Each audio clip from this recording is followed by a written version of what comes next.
je suis dégoûtée.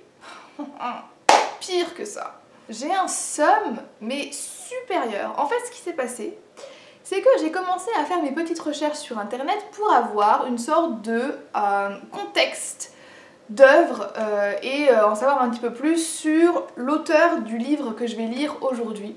Et en fait, il s'avère que je me suis fait tout simplement très gentiment spoiler. Un book reaction, c'est quoi? C'est comme un trailer reaction. Vous avez certainement déjà vu des vidéastes qui découvraient pour la première fois une bande-annonce d'un film ou d'une série, que sais-je, et vous aviez ces réactions en direct. Bah là c'est pareil, c'est une lecture en direct, sauf que si je me fais spoiler le livre, vous voyez, l'intérêt n'est plus là en fait, l'intérêt n'existe plus, donc je suis un peu dégoûtée. Bref, vous savez quoi, on va quand même le faire, parce que c'était prévu que je le fasse.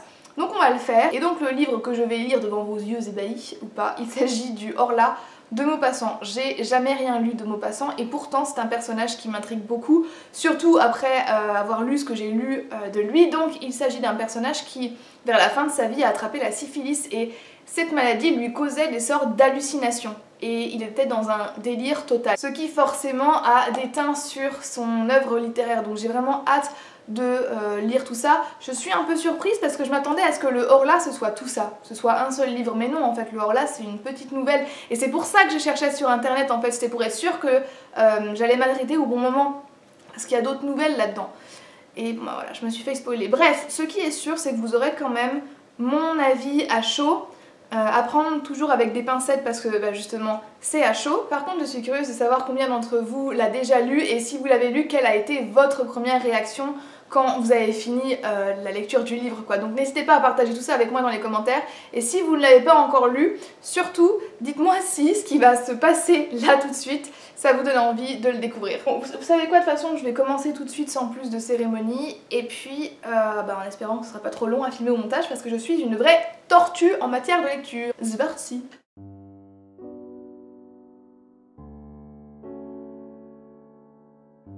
Ok, alors on est sur une narration à la première personne, et ce qui fait qu'on est directement dans les pensées du protagoniste dont on ignore pas mal de choses. Une personne qui a l'air de réfléchir énormément, qui fait beaucoup d'introspection et qui a l'air d'être très observatrice en fait. Observatrice de ce qui se passe autour d'elle, donc dans la ville, et de ce qui se passe à l'intérieur d'elle, donc tout ce qui est sentiment et ressenti. Avec un narrateur interne qui a priori l'air d'être un homme, c'est difficile de ne pas faire le lien avec l'auteur en général. Et surtout quand on sait, comme je vous ai dit tout à l'heure, ce qu'est devenu l'auteur vers la fin de sa vie et les pensées qu'il avait, ou du moins qu'il pensait avoir. Dans tous les cas, je trouve l'écriture très poétique, presque onirique, et j'ai hâte de voir comment ça va dévier tout ça. Ah oui, j'ai oublié de dire, il y a des sortes d'entrées comme dans un journal intime, donc avec à chaque fois des dates. Là par exemple, je suis au 16 mai. Le mec est un peu hypocondriaque sur les bords, et c'est que la deuxième page, donc vraiment, je me demande où ça va aller.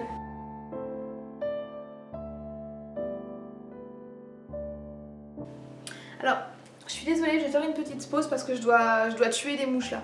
Bon, alors du coup me revoilà. Il y a quelque chose qui me frappe un petit peu, c'est la manière d'écrire et le fait que ce soit aussi proche de ce que j'ai pu lire quand je lisais du Edgar Allan Poe traduit. En tout cas, ça me fait énormément penser à ça. Et vous savez quoi, je vais juste m'arrêter 2 minutes encore pour faire une petite recherche pour voir dans quel mouvement littéraire s'inscrivait Maupassant, parce que ça ressemble tellement à du Poe que ça en est presque perturbant. Il a pas duré bien longtemps, mais il est mort à 43 ans, 6 juillet d'ailleurs. Je sais pas, apparemment c'est un naturaliste, mais qui s'inscrit aussi dans le mouvement romantique, et dans ce cas-là, il peut rejoindre Edgar Allan Poe quoi, largement. Et pour le reste, j'ai un peu la flemme de lire, donc si vous savez que vous voulez le partager avec nous, n'hésitez pas à le faire dans les commentaires, vous en dire un peu plus sur Maupassant parce que vraiment je n'y connais rien. Mais voilà, en tout cas globalement c'est le premier ressenti que j'ai comme ça. Après peut-être que ça va évoluer au fil de ma lecture, enfin si je me décide à lire plus de 10 pages, c'est que ça ressemble quand même pas mal à du Poe, donc on verra. En fait ça me fait vraiment particulièrement penser à la nouvelle de Edgar Allan Poe qui s'intitule pas le déclin, là la chute de la maison Usher, où pareil on a un protagoniste en figure principale et on est dans ses pensées, et il oscille entre hallucination et folie en fait. Et pour moi c'est presque les mêmes réflexions, c'est hallucinant. Mais j'aime beaucoup, ça c'est la bonne chose, j'aime beaucoup. Bon alors l'état du protagoniste se dégrade jour après jour, il dit qu'il fait des crises qui l'empêchent de dormir, qu'il a l'impression qu'il n'est pas seul dans la chambre, qu'il y a une personne qui s'agenouille sur sa poitrine et qui l'étrangle. Donc vraiment en bonne ambiance quoi. On sent que c'est quelqu'un qui est énormément perturbé et ça arrive très vite dans l'histoire. Tiens justement là on a un passage qui illustre bien le genre fantastique littéraire. Et en fait c'est un moine qui parle avec le protagoniste et qui dit: est-ce que nous voyons la 100 millième partie de ce qui existe? Tenez, voici le vent, qui est la plus grande force de la nature, qui renverse les hommes, abat les édifices, déracine les arbres, soulève la mer en montagne d'eau, détruit les falaises et jette au brisant les grands navires, le vent qui tue, qui siffle, qui gémit, qui mugit. L'avez-vous vu? Et pouvez-vous le voir? Il existe pourtant. Et ça c'est vraiment l'essence même du genre fantastique, puisque le but c'est de mettre le lecteur dans le doute pour savoir est-ce que vraiment ça existe ou est-ce que c'est juste une imagination de la part des personnages. En tout cas, je trouve que le texte est assez subtil et l'auteur a réussi à insuffler une sorte d'aura au texte qui fait qu'on... Enfin moi là je suis avec eux sur cette falaise quoi. Ah mais très sympa, très sympa. Cette nuit j'ai senti quelqu'un accroupi sur moi et qui, sa bouche sur la mienne, buvait ma vie entre mes lèvres. On adore. Bon là clairement on est à un niveau au-dessus puisqu'on est plus seulement sur une présence qu'on peut sentir dans la pièce, mais le protagoniste dit maintenant qu'il est possédé par quelque chose, que son âme est gouvernée par quelque chose ou quelqu'un. Et on a réellement au fil de la nouvelle, parce que là je suis quasiment à la fin, je crois qu'il me reste peut-être une vingtaine de pages, on a une dégradation de l'état mental du protagoniste qui est assez frappante quoi.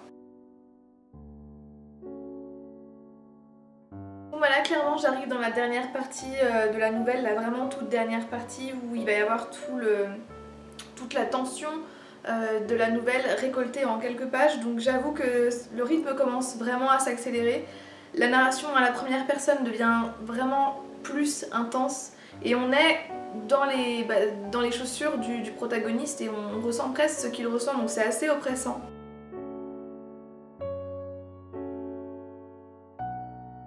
Ok, alors je m'attendais pas du tout à ça.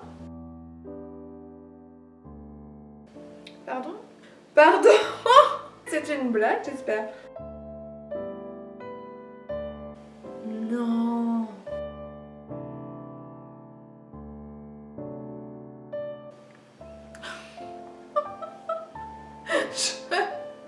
Je m'attendais pas à ça.